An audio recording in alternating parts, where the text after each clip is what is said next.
"Tell me your child's name again," he said quietly. But the room hadn't reached that moment yet.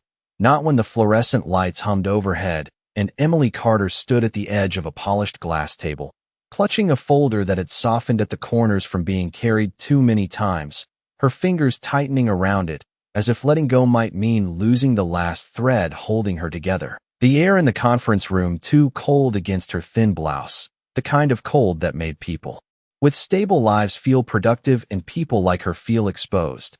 And across from her sat Daniel Whitmore, though she didn't know that yet.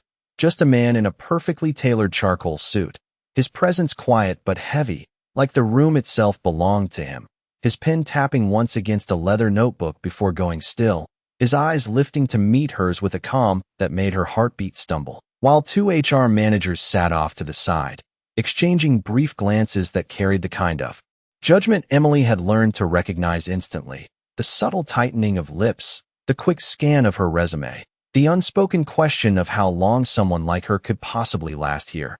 And she felt it, that familiar pressure building behind her ribs, the same one she felt every time someone saw the gap in her employment history. Every time she had to decide whether to mention her son or pretend she was someone easier to hire, someone without complications, someone without a reason to rush home before daycare closed at 6 p.m., someone who didn't calculate every dollar down to the last cent, but pretending had never worked for long, and she was too tired to lie well today, too tired from the early bus ride that took 42 minutes across town, from the night before when her son had woken up twice with a cough that refused to settle, from the quiet fear that sat beside her every morning like an unpaid bill. And still she had shown up, smoothing her hair in the reflection of a dark window before stepping into this building that smelled faintly of polished wood and expensive coffee, telling herself this was the one that might change everything. This was the one she couldn't afford to lose, and now here she was, standing in front of a man who hadn't introduced himself beyond Daniel, his voice measured, almost gentle, as he flipped through her resume, pausing just long enough at certain lines to make her stomach tighten. "You've had strong performance in your previous roles," he said, not looking up yet. "But there's a gap here." And there it was, the moment she had rehearsed a dozen different ways, the safer answers, the vague explanations, the half-truths that made employers nod politely and move on. But something in the way his voice settled, not sharp, not dismissive, made her hesitate, her grip loosening slightly on the folder as she took a breath that felt heavier than it should have, the silence stretching just a second too long, enough for one of the HR managers to shift in their seat. And Emily felt the weight of their expectation. Say something clean, something simple, something that doesn't complicate things, but instead she heard her own voice, softer than she intended, honest in a way that made her pulse quicken. "I had my son," she said, and the words seemed to land differently than she expected, not heavy, not dramatic, just real, and for a fraction of a second, nothing changed. The lights still hummed, the air still felt cold, the city still moved somewhere beyond the glass walls. And then Daniel's pen stopped moving completely, mid-air, as if time itself had missed a step, his gaze lifting from the page to her face, sharper now, focused in a way that made something in her chest tighten, not fear exactly, but something close, as if she had just said more than she realized. And for the first time since she walked into that room, Emily Carter felt that this interview was no longer following the rules she understood. Daniel did not write anything down after that, not a single word, and the silence that followed was not empty, but filled with something unspoken, something that made the air feel heavier than before, while Emily stood there wondering if she had just made the same mistake again, the kind that quietly closed doors without anyone needing to say it out loud. And she almost stepped back, almost corrected herself with something safer, something less real. But his voice came before she could, lower. Now, more focused. "How old is your son?" And the question was simple, yet it did not feel like part of an interview anymore. It felt personal in a way she could not explain, her fingers tightening slightly around the folder as she answered. "He just turned 3 last month." And she watched his expression shift, not dramatically, not in a way anyone else might notice, but something in his eyes changed, like he was measuring time against a memory only he could see, while one of the HR managers cleared their throat softly, a subtle reminder that this was supposed to follow a structure. "We should continue with her qualifications, they said, offering a polite smile that did not quite reach their eyes. But Daniel did not look away from Emily. Not yet. What is his name? He asked, and this time the room felt smaller, the hum of the lights louder, the faint sound of traffic outside more distant, as if everything else had stepped back to make space for that question alone, and Emily hesitated. Not because the answer was difficult, but because of the way he was asking. Like it mattered more than anything else she had said so far. Like it was the only thing that mattered. And for a brief second she wondered if she should deflect, if she should keep things professional. But exhaustion had stripped away that instinct hours ago, leaving only honesty behind. His name is Noah, she said softly, and the effect was immediate. Daniel's hand, which had been resting on the table, stilled completely, his fingers curling slightly, as if grounding himself in something invisible. And he leaned back just enough for the chair to make the faintest sound against the floor, his gaze dropping for a moment before returning to her with a depth that made her pulse quicken, while the HR managers exchanged another glance, this time sharper, confusion replacing their earlier judgment, because this was no longer following any interview they had conducted before. Noah, Daniel repeated, not as a question, not even as confirmation, but as if testing how the name felt in the air, and Emily felt a strange tension build in her chest. Not fear, not exactly, but something uncertain, like standing at the edge of something she could not yet see, and she shifted her weight slightly, unsure whether to speak again or wait, the practiced rhythm of interviews completely gone, replaced by something unpredictable, something she could not prepare for. And then he asked another question, quieter, almost careful. What is his birthday? And this time even the HR managers did not interrupt, because there was something in his tone that made interruption feel wrong. And Emily blinked once, surprised, the date coming to her instantly, a day she had replayed in her mind countless times. March 17th, she said, and for a moment, nothing happened, no immediate reaction, no visible shift, just a stillness that stretched long enough to make her heart beat louder in her ears, until Daniel exhaled slowly, almost imperceptibly, his gaze drifting past her for a fraction of a second, as if something far away had just come into focus. And when he looked back at her, there was something different there now, something that was not part of any professional evaluation, something that made Emily Carter realize, without fully understanding why, that whatever happened next would have nothing to do with her resume. The room did not return to normal after that answer. It stayed suspended in a quiet tension that no one seemed willing to break, and Emily felt it in the way the air pressed gently against her skin, in the way her own breathing sounded louder than it should have, while Daniel Whitmore leaned back slightly, his gaze no longer scanning her as a candidate, but studying her as if she were part of a puzzle he had not expected to find today. And for a brief second, something like disbelief flickered across his expression before it disappeared behind the calm control he carried so naturally, the kind of control that came from years of making decisions without hesitation. Yet this moment was different. It did not belong to logic or business or structure, and the silence stretched just enough for one of the HR managers to shift again, their voice attempting to pull things back into familiar territory. We still need to cover her technical experience and availability, they said carefully, but Daniel did not respond immediately, his fingers resting flat against the table now, no longer tapping, no longer moving, as if even the smallest motion might disrupt whatever thought had taken hold. And when he finally spoke, his voice was quieter than before, steady but carrying something beneath it that Emily could not quite name. Emily, he said, using her name for the first time, and it landed differently, more personal, more intentional. Can you tell me where you were living 3 years ago? And the question caught her off guard, not because it was difficult, but because it did not belong to any interview she had ever experienced, her brows drawing together slightly as she answered. I was in Chicago, just outside the city, near Oak Park, and she watched his reaction carefully this time, noticing the subtle tightening in his jaw, the way his eyes shifted for a fraction of a second, as if aligning something in his mind, while the HR managers exchanged another look, this one sharper, more alert, sensing that whatever was happening had moved beyond their control, and Emily felt a flicker of unease, not fear, but the awareness that she had stepped into something she did not understand, something that had nothing to do with whether she could do the job, and everything to do with something else entirely. And Daniel leaned forward slightly now, his posture changing just enough to signal that this moment mattered more than anything written on the pages in front of him. And Noah, he continued, his voice even softer. He was born there, and it was not quite a question, not fully, more like a confirmation he needed to hear out loud. And Emily nodded slowly, her fingers relaxing just a little as she answered, "Yes, at St. Mary's Hospital." And the name seemed to settle into the space between them. And for a moment, Daniel closed his eyes briefly, not long enough for anyone else to notice, but long enough for something inside him to shift. And when he opened them again, the distance that had defined him at the start of the interview was gone, replaced by something far more human, something almost fragile beneath the surface of control, and Emily felt it without understanding it.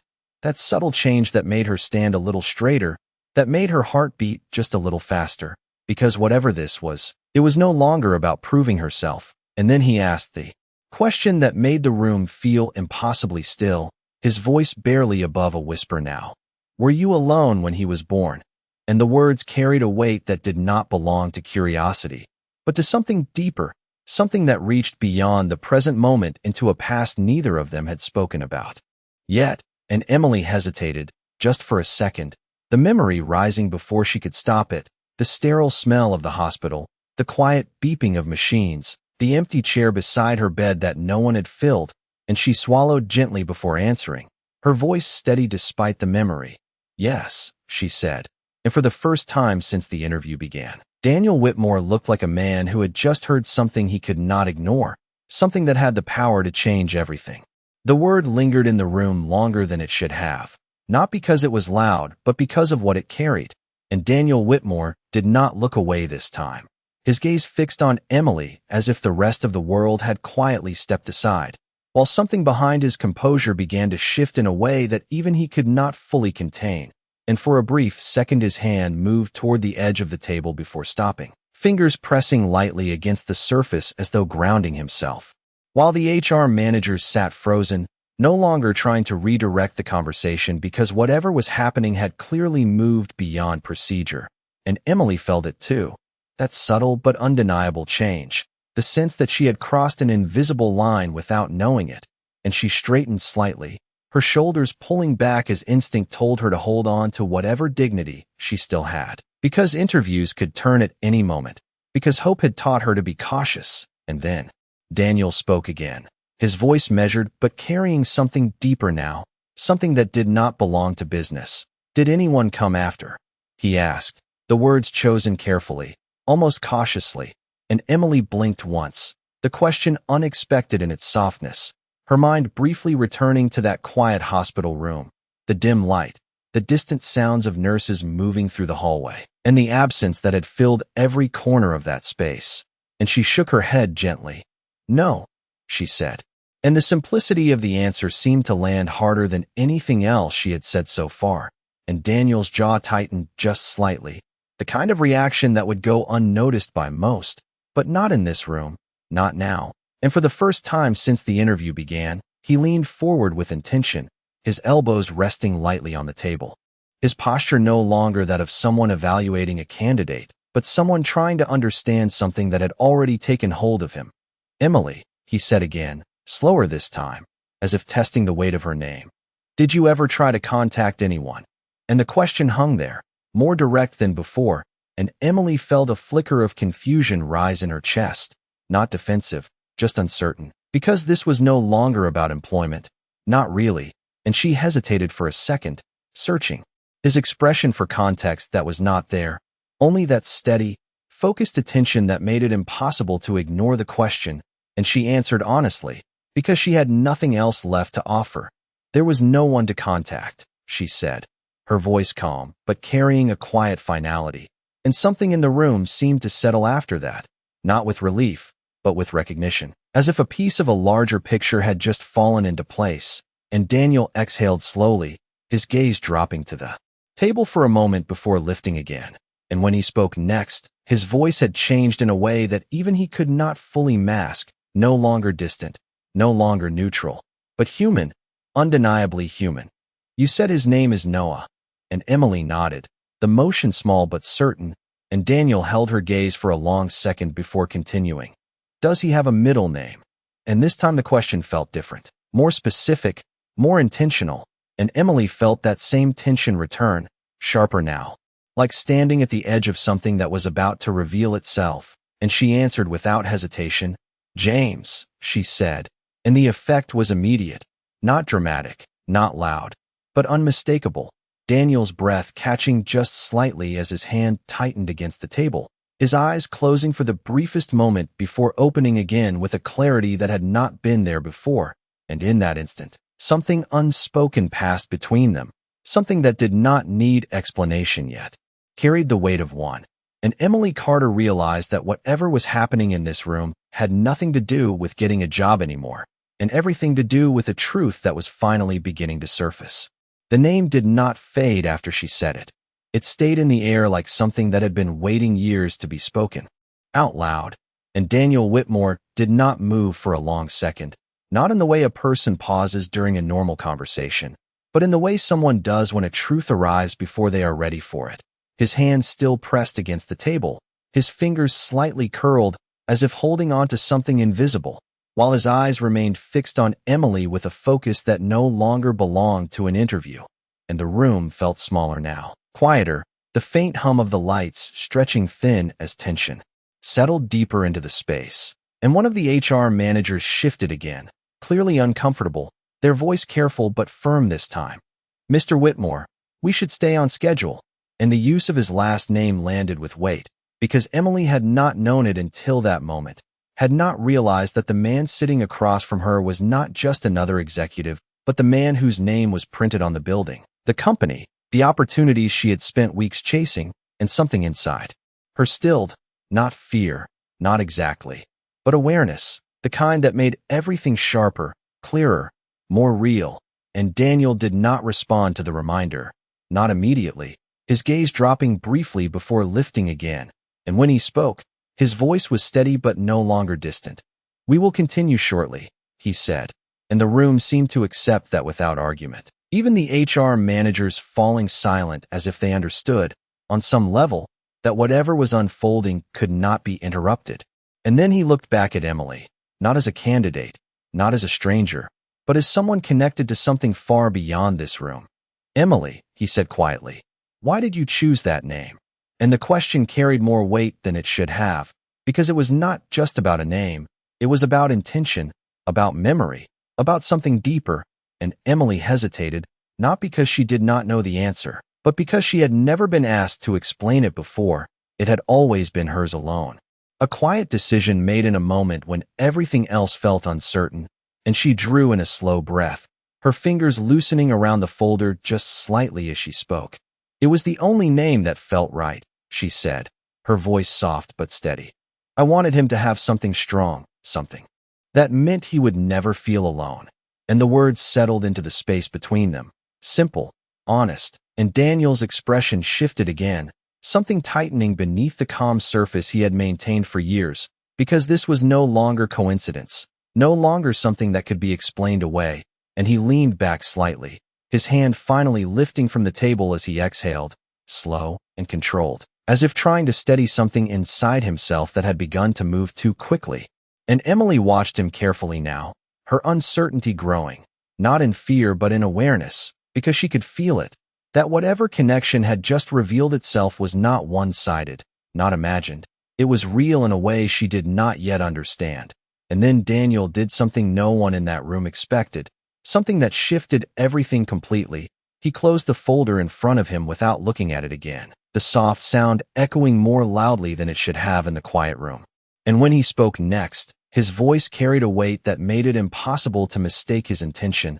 This interview is no longer about your qualifications, he said, his eyes holding hers with a steadiness that left no room for doubt. And I need you to answer one more question, honestly. And the room seemed to hold its breath as he paused for just a second, not out of hesitation, but because the next words mattered more than anything he had said before. Did Noah's father know about him? And the question did not sound like curiosity. It sounded like something far more personal, something that reached across time and memory, and Emily Carter felt her heartbeat quicken, because for the first time since she walked into that room, She understood that this moment was not just unexpected, it was life-changing. The question did not feel like part of a conversation anymore. It felt like something that had been waiting for years to be asked, and Emily Carter felt it in the way her chest tightened slightly, in the way her grip on the folder loosened just enough for her fingers to tremble before she steadied them again.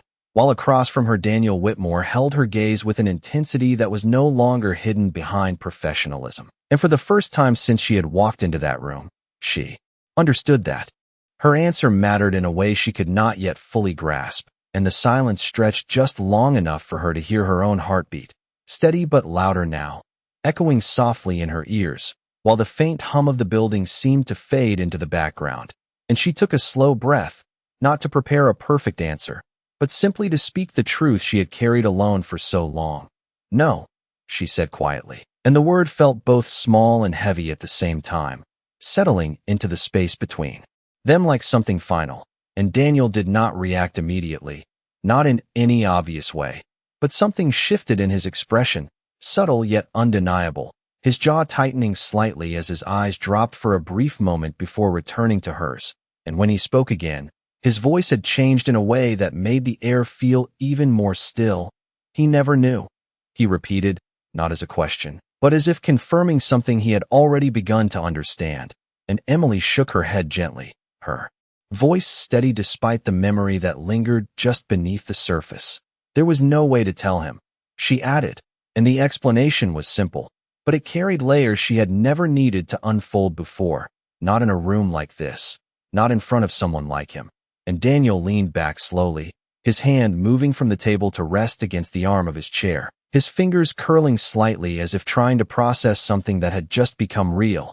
And the room remained silent, the HR managers no longer attempting to intervene, because whatever was happening now was far beyond their control, far beyond any structure they could enforce.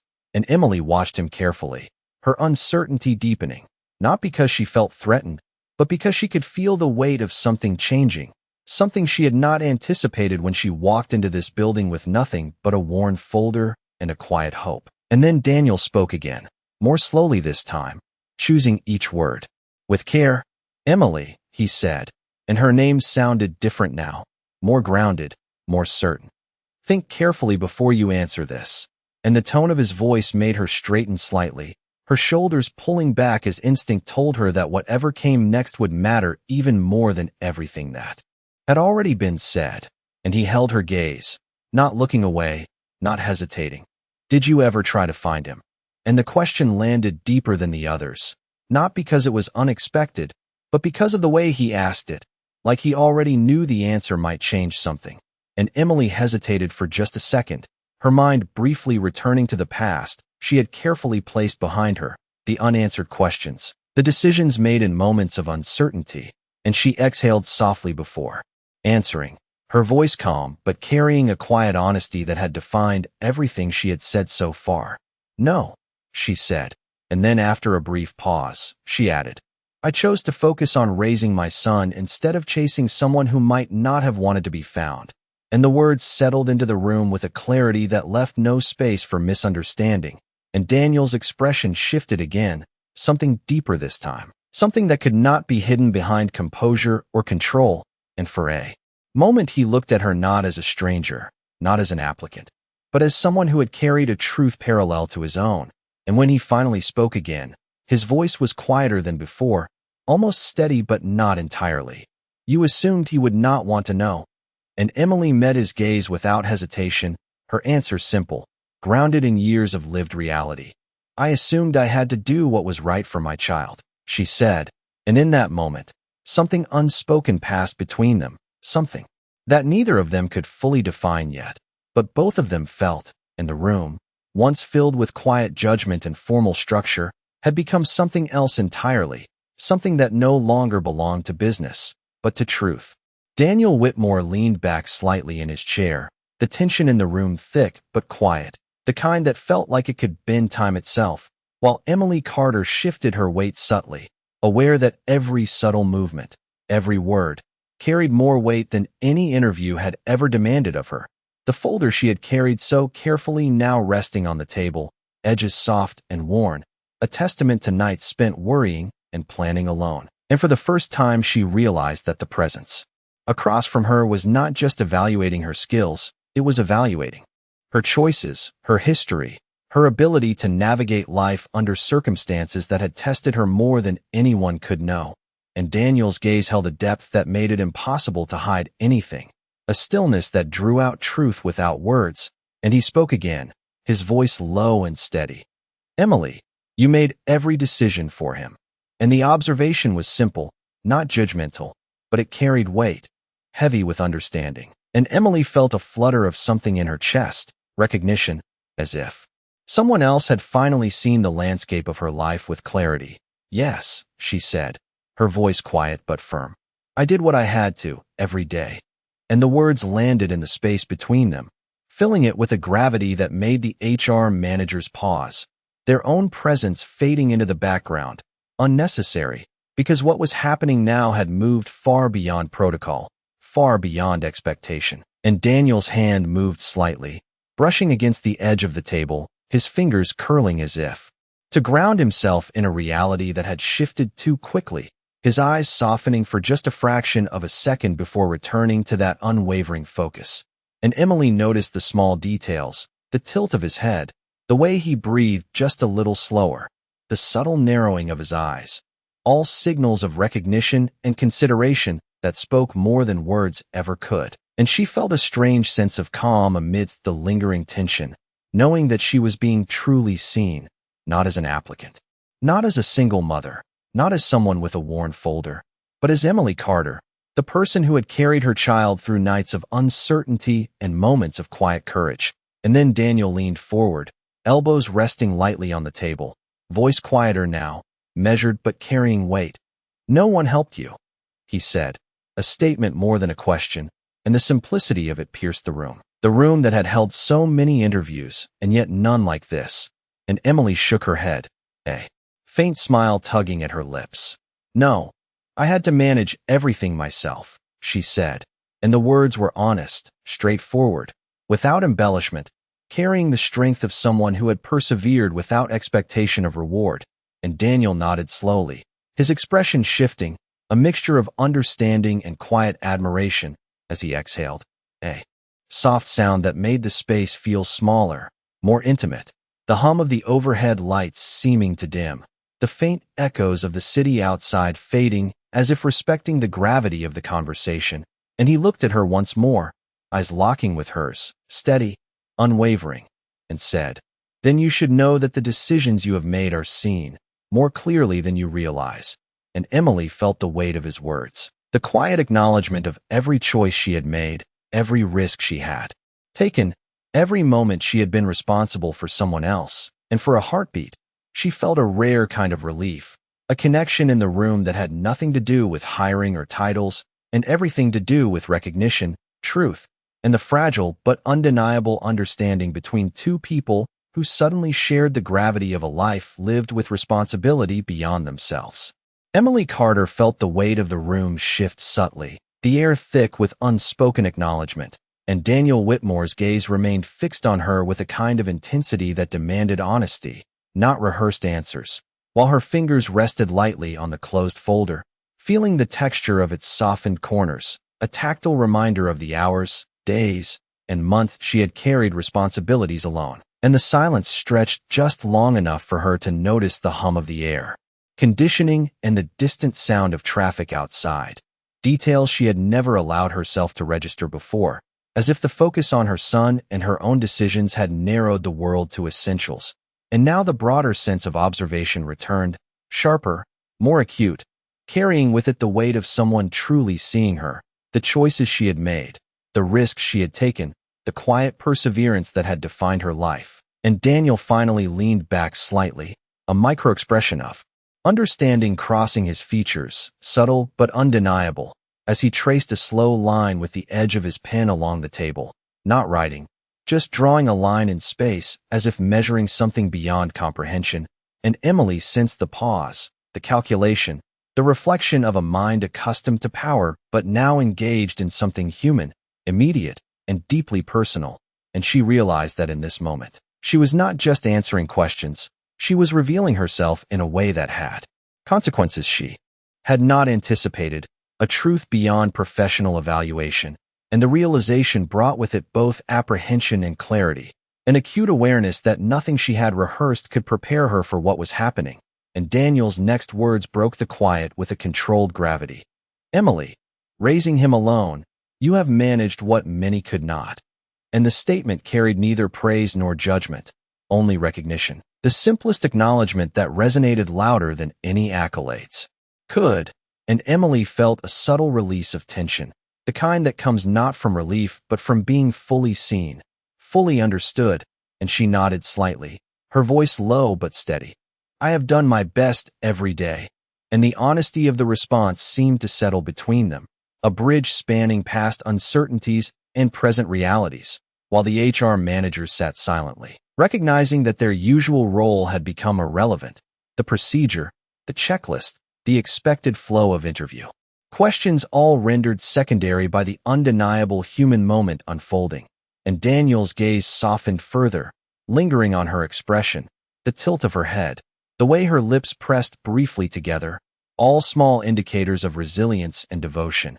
And he finally exhaled slowly, releasing something unspoken, a tension held in place by years of control, as if acknowledging that this conversation had shifted into a different domain, one where empathy, understanding, and human connection mattered more than credentials or schedules. And Emily felt the weight of it fully, the significance of being acknowledged not for what she could produce on paper, but for the integrity, strength, and love she had sustained quietly for years.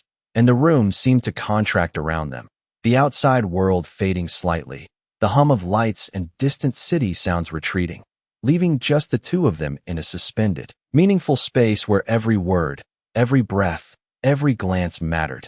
And Daniel spoke again, quieter now, measured, deliberate.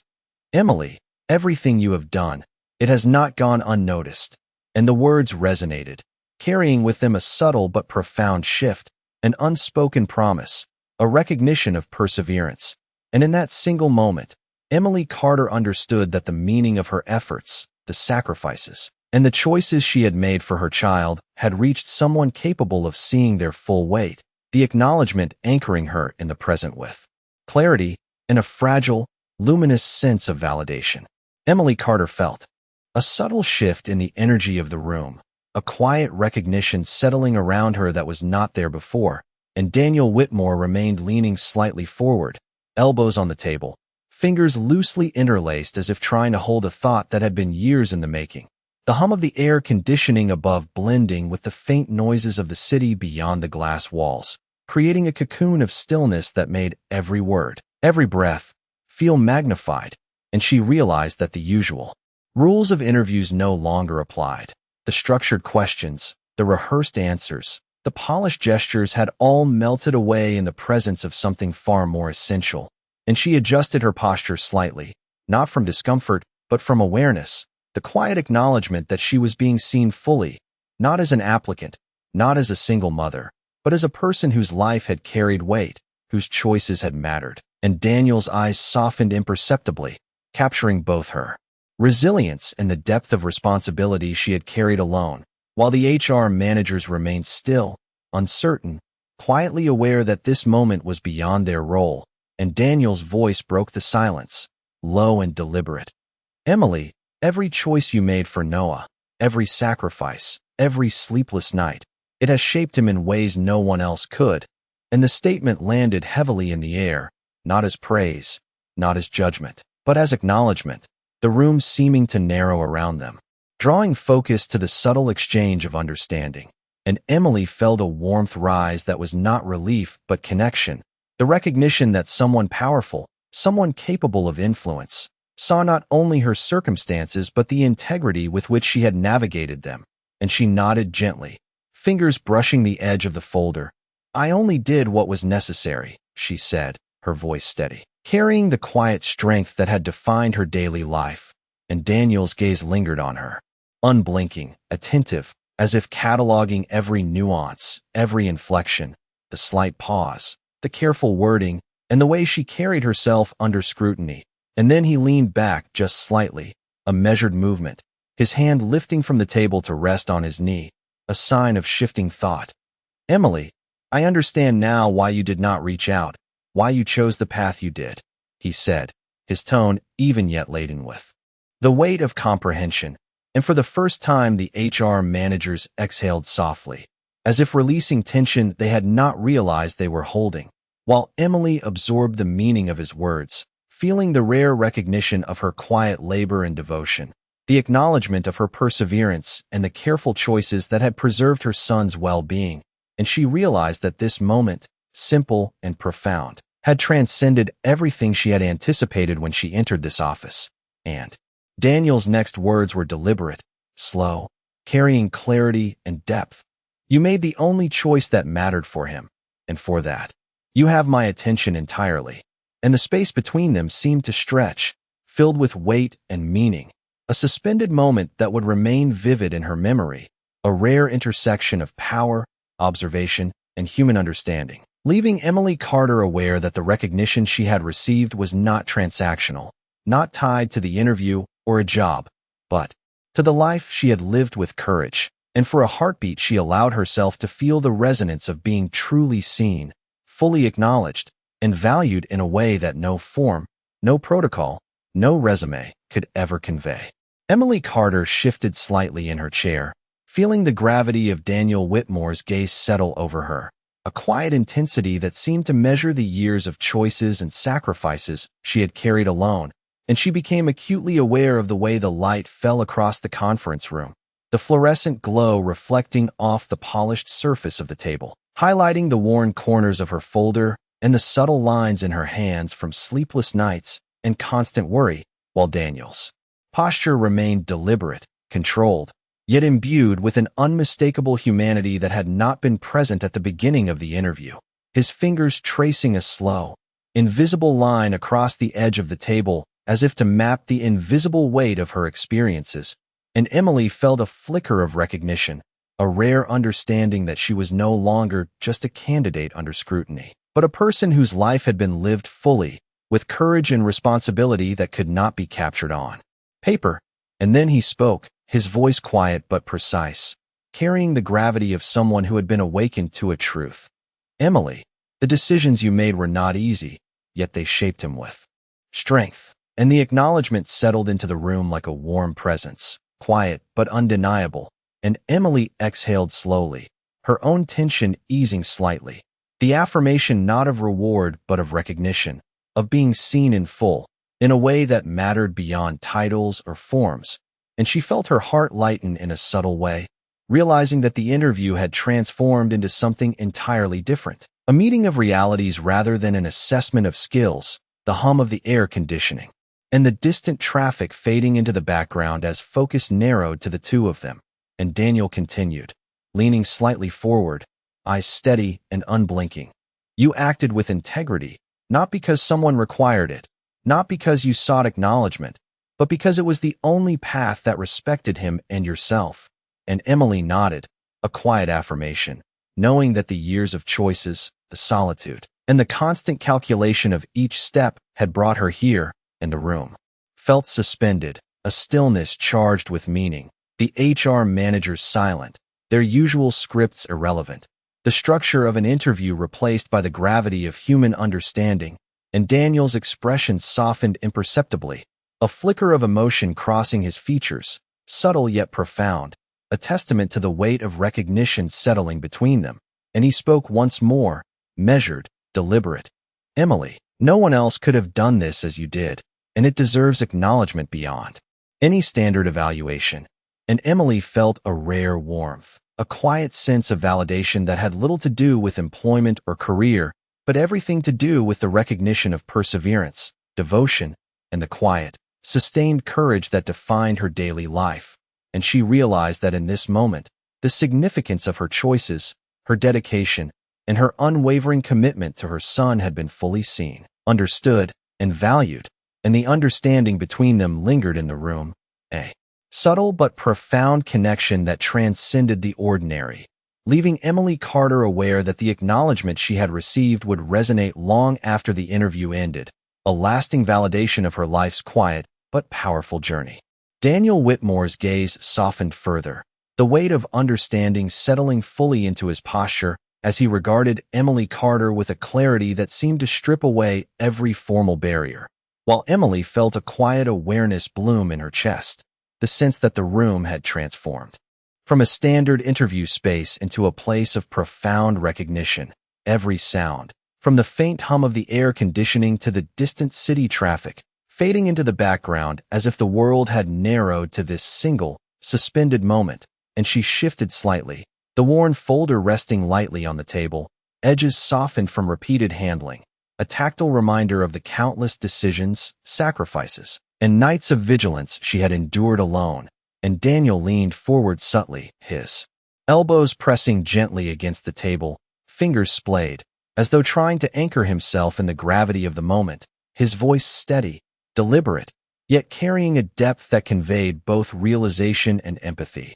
Emily, the path you chose for your son required courage that most could not sustain, and the words were neither praise nor critique, merely acknowledgement. A recognition that resonated deeply and subtly altered the space between them, and Emily nodded slowly, absorbing the statement, aware of the unspoken validation, a sense that her daily perseverance, quiet sacrifices, and unwavering dedication had been seen in their full measure, and Daniel's gaze did not waver, holding hers with a focus that made every hesitation, every unspoken worry, and every fragment of her life experience feel significant, while the HR managers remained silent, recognizing that their scripted role had become irrelevant, the formal interview process eclipsed by the authenticity of this encounter, and Daniel's voice broke the stillness once more, quieter now, deliberate.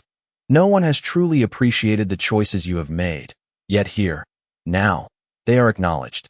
And the statement carried weight not through volume, but through the resonance of understanding, causing a subtle shift in Emily, a small, almost imperceptible relaxation, a release from the constant tension of needing to justify every decision, every precaution, every moment of responsibility she had carried alone. And she exhaled softly, her posture relaxing yet maintaining a quiet dignity, the simple acknowledgement filling the room with a weighty, humane clarity. And Daniel continued, leaning back just slightly, eyes narrowing only to focus more intently. You acted with integrity, not because you sought reward or recognition, but because it was the only path that honored both you and him. And the words, deliberate and unembellished, seemed to resonate in the very air around them, the acknowledgement, bridging the gap between authority and lived experience, between observation and deep comprehension, while Emily felt the rare, grounding sense of being fully seen, the magnitude of her efforts reflected in the quiet strength of his measured words, and the room held that suspended stillness, a moment removed from procedural expectations, a pause weighted with recognition, until Daniel's gaze softened, a faint exhale escaping, subtle but potent, conveying more than any formal gesture. Emily, the responsibility you bore, the choices you made, and the life you shaped for your son, all of it matters, and it has not gone unseen. And Emily Carter allowed herself a quiet acknowledgement of the impact, the rare satisfaction of being truly recognized, the depth of her perseverance acknowledged in a way that transcended resumes, formalities, and expectations, leaving the room, for the first time in that interview, suspended in a shared understanding of human resilience, care, and unspoken respect. Daniel Whitmore sat back slightly, the shift in the room palpable, his hands resting lightly on the polished surface of the table, fingers loosely intertwined, as if weighing something far beyond the formalities of the interview. While Emily Carter felt a quiet tension give way to a subtle sense of relief, the kind that comes when unspoken acknowledgement replaces the need for performance, and she observed him carefully, noting the small changes in posture, the slight softening around his eyes, the way his breathing had slowed, steady but deliberate, carrying a resonance that filled the space between them, and the folder in front of her remained closed, its edges worn, a testament to the countless days and nights she had devoted to raising her son alone. And Daniel spoke again, measured, deliberate, each word chosen as if carrying the weight of recognition across the room. Emily, the courage you have shown is not merely in surviving. but in the careful decisions you have made every day for Noah. And the words settled around them, heavy yet quietly affirming, as Emily felt the resonance of every moment of dedication, every sacrifice, every decision made under pressure, acknowledged without embellishment, without judgment, simply understood, and she exhaled softly, a subtle release from the constant vigilance that had defined her daily existence, the air in the room feeling warmer somehow, more intimate, less rigid, and Daniel continued, leaning forward slightly, elbows resting on the table, gaze steady. No one has truly measured the depth of your devotion, the precision of your choices, or the quiet consistency with which you have navigated challenges that would overwhelm many. And Emily listened, absorbing the weight of his observation, feeling the rare recognition that had eluded her for so long, a validation of the integrity and resolve that had carried her through uncertainty. The HR managers remaining silent, their presence peripheral now, irrelevant to the connection unfolding. And Daniel's voice softened, quiet but potent. You have honored your responsibility with a clarity and strength that commands respect, yet you did it without seeking acknowledgement. And the statement landed fully, the room suspended in a stillness that allowed the significance to be felt, not heard, a recognition that transcended any formal evaluation. And Emily felt a subtle warmth, a fragile but undeniable sense that the effort, the attention, and the love she had invested in her son's life had been fully perceived, that her quiet resilience had been witnessed and valued. And she nodded slightly, fingers brushing the table edge, voice low but confident.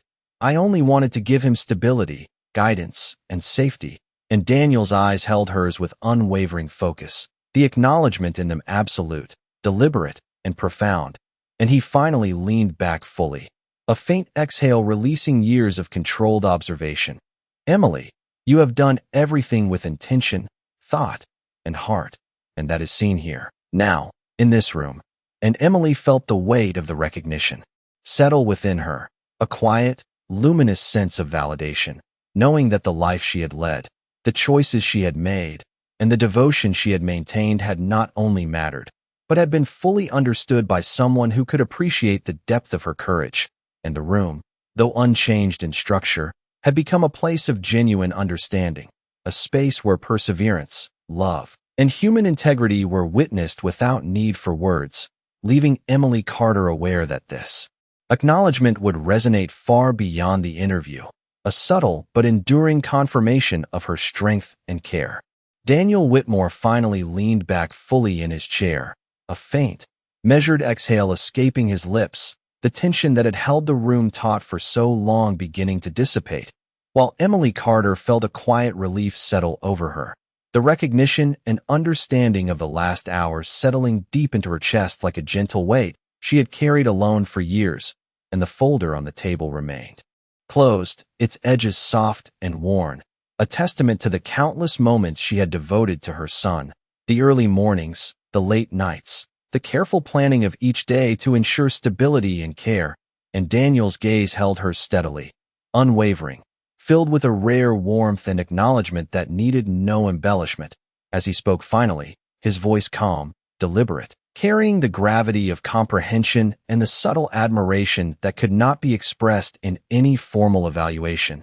Emily, the life you have led, the choices you have made, and the devotion you have shown to Noah, it has not gone unnoticed.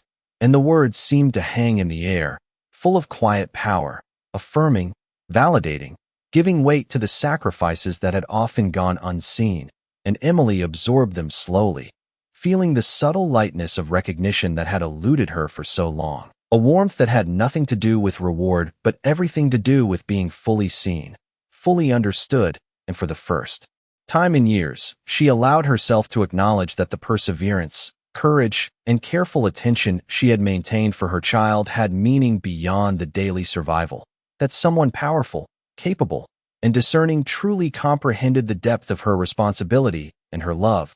And the HR managers remained quietly at the periphery, understanding without words that the ordinary flow of interviews, the procedural expectations, and the checklists no longer mattered in this moment, replaced by something far deeper, profoundly human.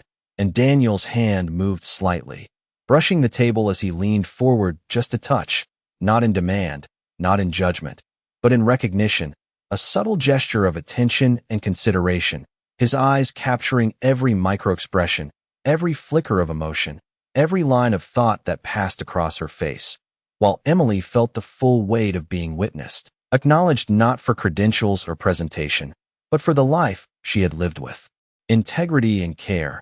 And as he spoke again, voice quiet, deliberate, "You have guided him, protected him, and loved him in ways that are impossible to measure but impossible to ignore."